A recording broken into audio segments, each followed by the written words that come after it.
Hello students, अब हम बात करेंगे 11th कॉमर्स के सब्जेक्ट अकाउंट्स की और चैप्टर नेम है फाइनेंशियल स्टेटमेंट विद एडजस्टमेंट।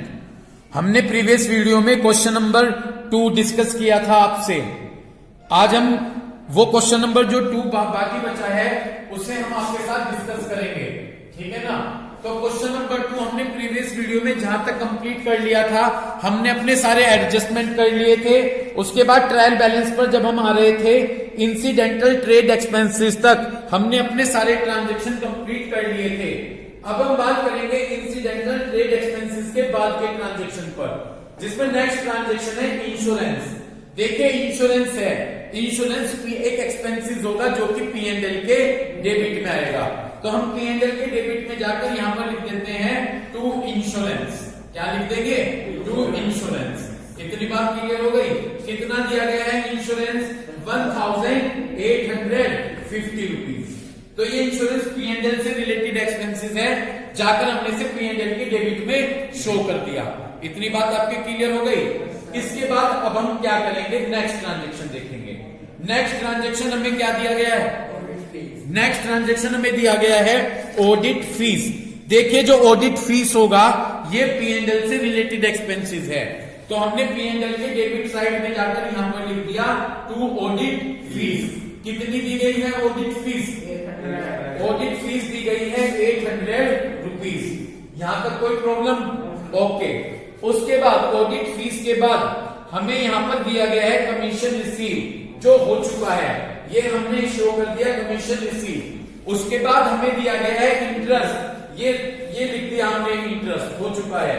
उसके बाद हमें दिया गया है क्या? Debtors and creditors.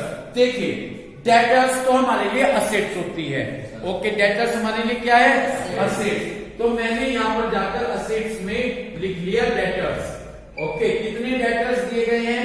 जो डेटर्स स्टार्टिंग में पहले हैं, तो पहले वाली अमाउंट डेटर्स की है 32,400। ओके, फिर हमें दिए गए हैं क्या? क्रेडिटर्स। क्रेडिटर्स हमारे लिए लायबिलिटीज होती है। क्या होती है? तो लायबिलिटी साइड में जाकर मैंने यहां पर लिख लिया क्रेडिटर्स। लायबिलिटी साइड में मैंने यहां पर जाकर क्या लिख लिया? क्रेडिटर्स। कितने हैं जी क्रेडिटर्स? 24,830। 24,830। यहां तक कोई दिक्कत? ठीक। डेटर्स और क्रेडिटर्स लिखने के बाद अब हम नेक्स्ट ट्रांजैक्शन पर आते हैं। नेक्स्ट ट्रांजैक्शन हमें दिया गया है क्या? वेजेस। देखिए जो वेजेस होती है वो ट्रेडिंग से रिलेटेड एक्सपेंसेस है। वेजेस फैक्ट्री में दी जाती है, ठीक है। तो वेजेस हम ट्रेडिंग के डेबिट साइड में लिख देंगे यहां पर टू वेजेस। कितनी दी गई है वेजेस? वेजेस दी गई है हमें 30,200। ओके, नेक्स्ट वेजेस के बाद मूव करते हैं, क्या दी गई है? सैलरी। सैलरी P&L से रिलेटेड एक्सपेंसेस है। तो P&L के डेबिट साइड में जाकर मैंने यहां पर लिखा क्या? To salaries. कितनी है सैलरीज? सैलरीज है यहां पर P&L के डेबिट साइड में जाकर कितनी है? 15,200। इतनी बात क्लियर हो गई।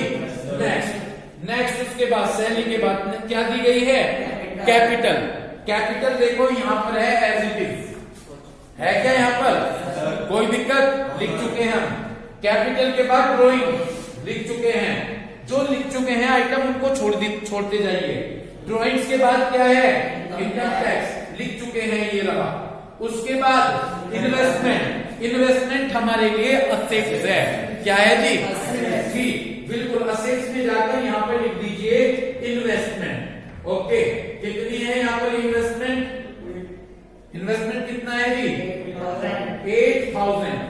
8,000 का ना? ओके, यहां पर हमने इन्वेस्टमेंट 8,000 रुपीज लिख दिया। उसके बाद है डिस्काउंट अलाउड एंड रिसीव। देखिए पहले मेरी बात सुनिए।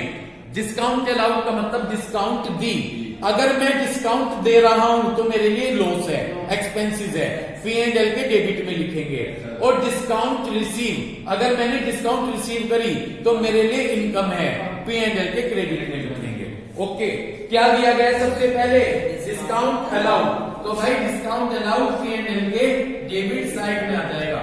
मैंने यहां पर लिख लिया टू डिस्काउंट अलाउड। P&L के डेबिट में कितनी अमाउंट है डिस्काउंट अलाउड की? 7,500।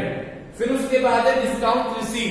ये मेरे लिए इनकम है, तो मैंने इसे P&L के क्रेडिट साइड में लिख लिया बाय डिस्काउंट रिसीव। कितनी है डिस्काउंट रिसीव? 4,200 रुपीज। इतनी बात क्लियर हो गई। नेक्स्ट सेल्स रिटर्न और सेल्स हो गया, ये रहा देखिए सेल्स और सेल्स रिटर्न हो गया। पीआर का मतलब है बिल्स रिसीवेबल, ये हमारे लिए असेट्स होती है, ये हमारे लिए क्या है? तो असेट्स में जाकर यहाँ पर मैंने लिखा बीआर। ओके, कितना दिया गया है बीआर? 5,200। बीआर दिया गया है 5,200। ओके, नेक्स्ट क्या दिया गया है भाई?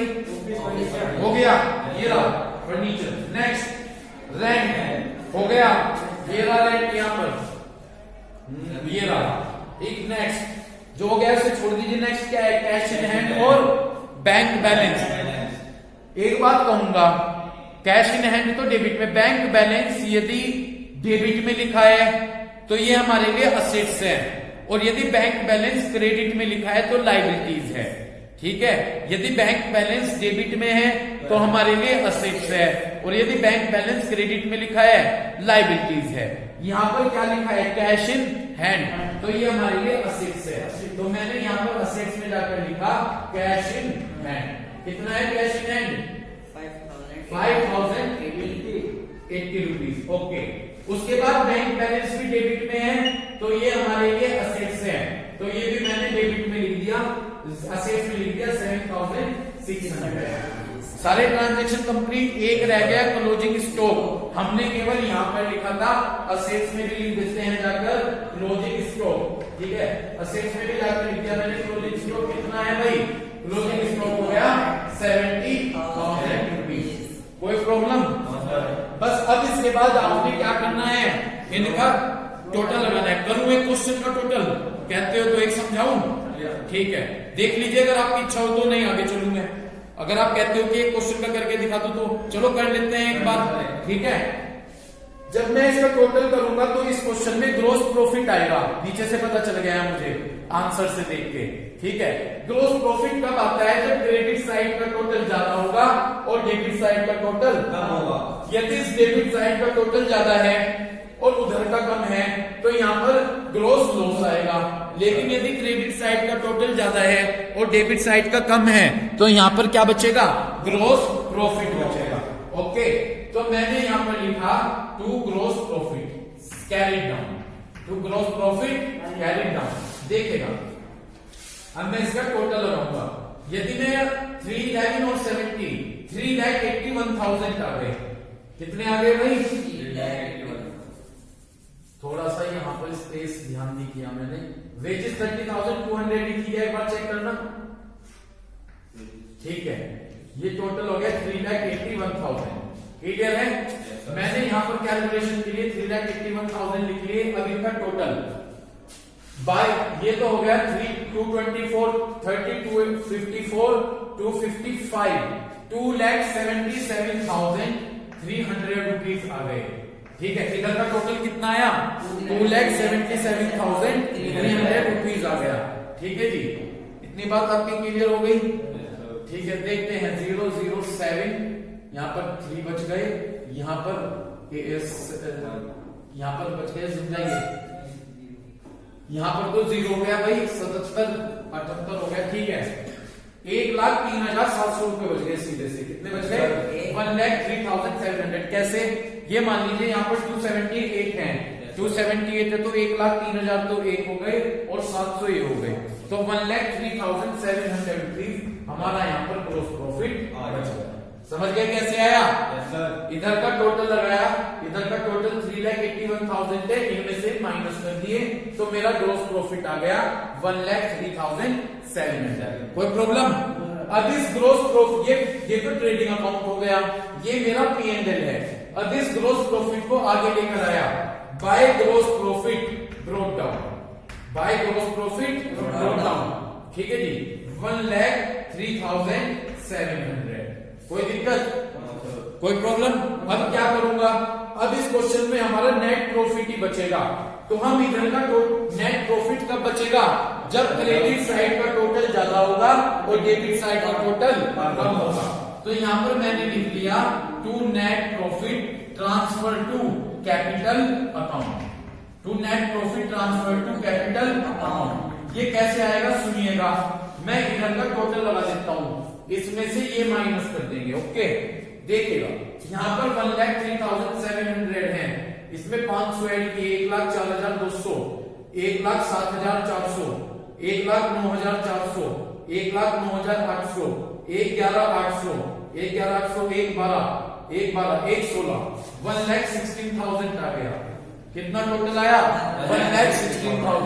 डेबिट का टोटल कर लेता हूं, 9 और 5 14, 15, 15,800, 16, 26, 27, 27, 28, 28, 28 और 15, 28 और 15, 43, 44, 44, 44 7 51, 51, 44 7 51, 51, 500, 52,350। कितना आ गया जी? 52,350। इतनी बात आपकी क्लियर हो गई?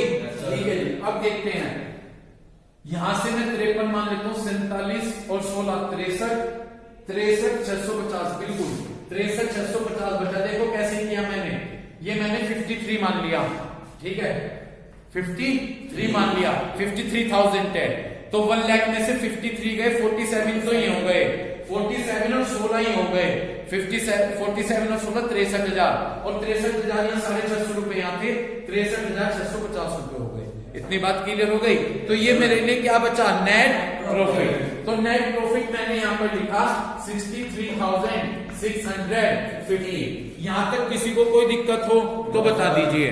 तो नेट प्रॉफिट आ गया 63,650। यहां तक कोई दिक्कत? अब आप एक काम कीजिएगा, प्लस अब इसे नेट प्रॉफिट को कैपिटल में ट्रांसफर कीजिए बैलेंस शीट में, प्लस कर दिया नेट प्रॉफिट, प्लस क्या कर दिया? 63,650। ओके, तो 1 लाख, इसमें नेट प्रॉफिट क्या कर दूं? ऐड। समझ में आ रही है बात? 1,59,000 में जब मैं 63 ऐड करा, पहले मैंने 3 ऐड किए, 3,000, 159 में 3,000 ऐड किए, 162 में 60 ऐड किए, 222, ठीक है ना जी, 222, और ये हो गए 2,22,650। या ऐसे ऐड कर लीजिए, 60 ऐड किए, जब 60 ऐड करोगे तो 2,19, 2,22, 2,22,650। ये आ गया भाई ऐड करके। इतनी बात क्लियर हो गई? अब मैंने इसमें 2,20,650 में से कितना माइनस करना है? 12,500, ठीक है जी। तो ये बचेंगे 2,10,150। क्लियर है? क्या बचा? 2,10,150 में से कितने माइनस करूं? ये माइनस कर रहा हूं 2,10,150 में से कितने? 3600। ठीक, यहां पर बचे 0, यहां पर 5, यहां पर 5, ठीक है ना जी। यहां पर कितने बचेंगे? कितने बचेंगे? या सीधे ही माइनस कर दे, सीधा ही माइनस कर दे। 2,10,000 में से 3 गए तो 2,07,150, ठीक है। 2,06,550 बचेंगे, 2,06,550 बचेंगे। एक बार वो देख लेते हैं, 0 5, यहाँ पे 5, ठीक है ना जी। यहाँ पर कितने रह गए? 5। यहाँ पर फिर 9 में से 3 गए, 6, 0, 2,06,550। ये बचा। कोई दिक्कत? इस तरह से ये हमारा प्रोसीजर क्लियर हुआ। अब हमें दोनों तरफ का क्या लगाना है? टोटल। बैलेंस शीट का दोनों तरफ का टोटल लगाना है। लगाते हैं। 2,06,550 24, 2,30,000 तो 1 हो गए। यहाँ पर ऐड कर देते हैं 2,06,550।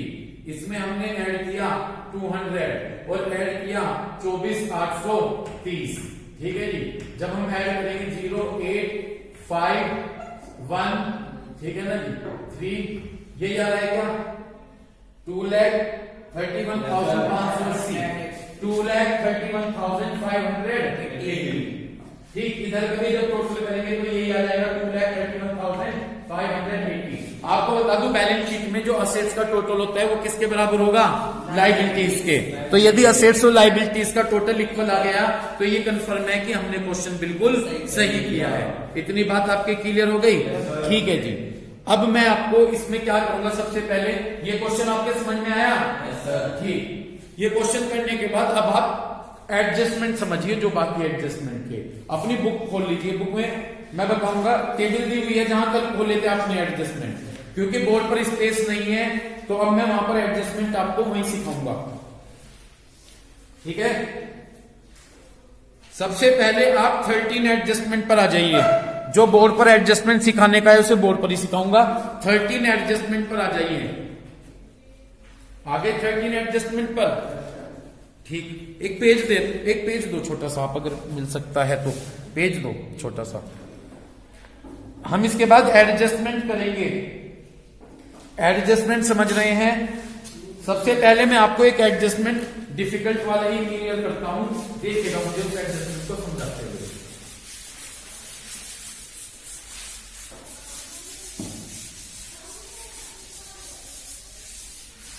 देखिएगा, एक मोस्ट इंपॉर्टेंट एडजस्टमेंट है जिसे आप क्लियर करेंगे, बेड डेप्थ से रिलेटेड। किससे रिलेटेड? Bed depth. पहले मुझे आप ओरली सुनते रहे, ठीक है, मुझे ओरली सुनते जा रहे हैं।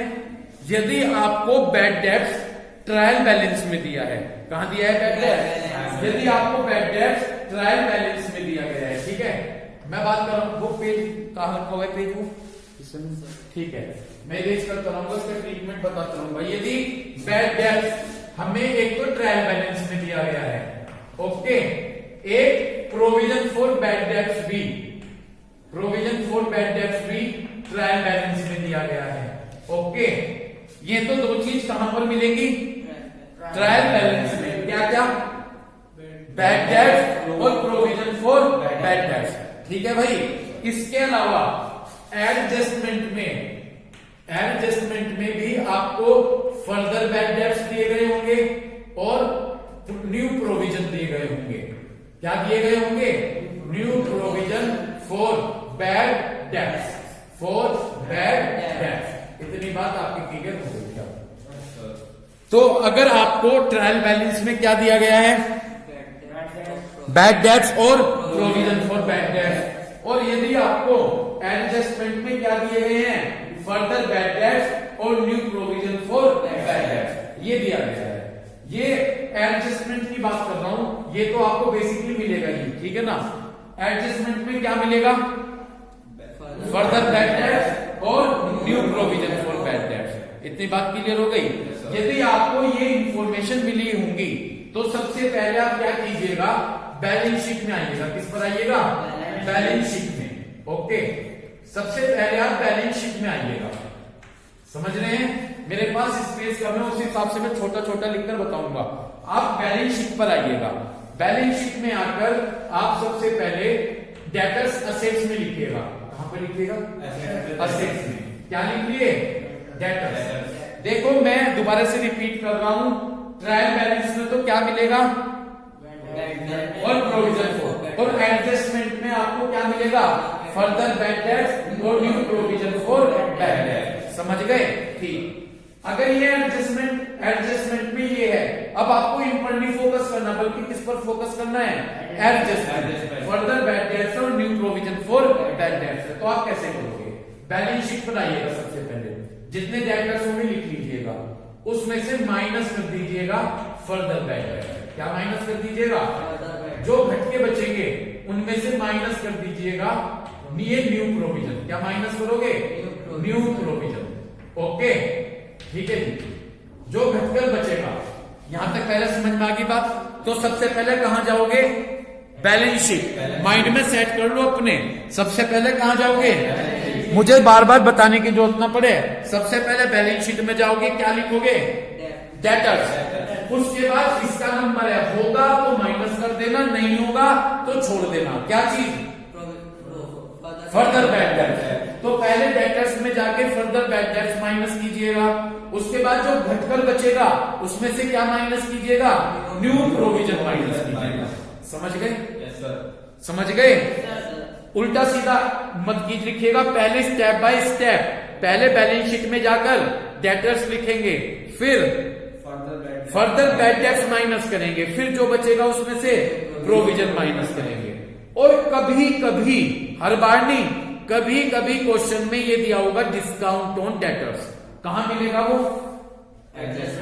डिस्काउंट ऑन उसके बाद उसका नंबर आएगा माइनस डिस्काउंट ऑन डेटर्स। जो घटाकर बचेगा उसे बाहर अमाउंट में लिख दीजिएगा। तो सबसे पहले तो ये स्टेप फॉलो करने हैं। यदि एडजस्टमेंट में क्या हो, अंके खोल के पढ़ो जहां उंगली लगती तो फिर डिस्काउंट था वो। पहले क्या लिखा, फिर ठीक। ये है देख लो, ये एडजस्टमेंट में आपके माइंड में आना कि डिस्ट्रो क्वेश्चन करना। सबसे पहले कहां जाओगे, बैलेंस शीट में क्या लिखोगे, उसमें से क्या माइनस करोगे, उसमें से अगर होगा तो ये दोनों तो मिलेंगे। कभी कभी कहते हैं डिस्काउंट ऑन डेटर, तो अगर होगा तो वो माइनस कर देना। पहला प्रोसीजर तो हो गया ये। दूसरा प्रोसीजर, फर्स्ट प्रोसीजर तो ये है, ठीक है। सेकंड प्रोसीजर क्या करोगे, देखो सबसे पहले बैड डेट्स लिखोगे। यो काम करोगे बैलेंस शीट के नीचे। ये काम कहां करोगे, के नीचे, वर्किंग नोट डालकर। क्या डालकर, ये सबसे पहले बैड डेट्स ट्रायल बैलेंस वाले ये, okay, plus further bad debts adjustment वाले। कौन से वाले, प्लस न्यू प्रोविजन। कौन से वाले, कहां मिलेंगे न्यू प्रोविजन, हाँ, जो जोड़ इन्हें जोड़ देना, माइनस कर देना old provision. Old provision TV वाले, ट्रायल बैलेंस वाले। समझ गए क्या, समझ गए, ये काम करना। क्लियर है, स्पेस नहीं बचा। चलो ओरली बोल लूंगा। यो वो तो था पहला स्टेप। सेकंड स्टेप क्या लोगे, सबसे पहले कौन से वाले, साफ लिख रखा है ट्रायल बैलेंस वाले। फिर क्या प्लस करोगे, कहां, कौन से वाले, प्लस न्यू प्रोविजन। कौन से वाले, तीनों का टोटल कर दियो, उसमें से माइनस कर दियो क्या, कौन से वाले, ट्रायल बैलेंस वाले। यदि आंसर प्लस में बचे तो एज इट इज P&L के डेबिट में कर दियो सारा काम, और यदि माइनस में बचे तो यो P&L के क्रेडिट में आवेगा। कहां आवेगा, यदि आंसर आपका प्लस में आ रहा तो P&L के डेबिट, और माइनस में आ रहा P&L के कहां पे, क्रेडिट में। इसे प्रोसीजर को अब तो मैंने आपको समझाया, इसे मैं दोबारा से अच्छी तरह से बोर्ड पे एक्सप्लेन करूंगा, ठीक है। इतने टाइम में यही सुटेबल बैठता। क्लियर हुआ कंसेप्ट। तो देखो इसमें मैंने आपको क्या बताया, एक बार और समझो। सबसे पहले बैड डेट्स ट्रायल, ये तो मिल नहीं है ट्रायल बैलेंस में, और प्रोविजन। अच्छा एक बात, अगर ये ना हो, ये ना हो, ठीक, तो इन तीनों यो प्रोसीजर की जरूरत नहीं, बस ये तीनों जोड़ के कहां लिख दियो, P&L के डेबिट में, ठीक है। लेकिन अगर यो हुआ तो ये माइनस करना, फिर माइनस करके देखोगे प्लस बच रहा या, प्लस है तो P&L डेबिट, और माइनस है तो P&L क्रेडिट। ये मेरा पूरा प्रोसीजर है। ये बैड डेट्स का पूरा प्रोसीजर बताया गया है। तो यहां पे सबसे पहले आपको क्या मिलेगा, बैड डेट्स ट्रायल बैलेंस में, ये ट्रायल बैलेंस में, ये देख लो adjustment, further bad debt for provision for. सबसे पहले कहां जाओगे, बैलेंस शीट में, डेटर्स में। डेटर्स लिख के क्या माइनस करियो, जो इसी सीरीज में करोगे, जो घट के बचा उसमें से क्या माइनस, न्यू प्रोविजन, ओके। उसके बाद जो घट के बचा, अगर डिस्काउंट हुई तो वो माइनस कर दियो। इतनी बात, डिस्काउंट हुई तो माइनस कर दियो, ठीक। बाहर लिख दियो बैलेंस शीट में जो भी अमाउंट होगी। उसके बाद यो सेकंड स्टेप है, यो बैलेंस शीट के नीचे वर्किंग नोट कर दियो। पहले बैड डेट्स कौन से, फिर फर्दर बैड डेट्स एडजस्टमेंट वाले, प्लस न्यू प्रोविजन एडजस्टमेंट वाले, माइनस ओल्ड प्रोविजन कर दियो, ओल्ड प्रोविजन ट्रायल बैलेंस वाले। यदि आंसर प्लस में आए तो और माइनस में है तो P&L क्रेडिट। बस ये प्रोसीजर आपको करना है। इतनी बात समझ में आ गई। अपनी बुक पर फोकस करें तो ये आपके एडजस्टमेंट क्लियर हो गए। देखो मैं बता रहा, ये एडजस्टमेंट क्लियर हो गए 10, एडजस्टमेंट नंबर 10, एडजस्टमेंट नंबर 11 और एडजस्टमेंट नंबर 12। एक बात और कहूंगा जी, डिस्काउंट को इसे यो खाली अकेले डिस्काउंट है, इसे P&L के डेबिट में लिख दियो। इसे कहां लिख दियो, इसे P&L के डेबिट में लिख दियो, ठीक है ना, बस ये प्रोसीजर आपको करना है। ठीक है, थैंक यू।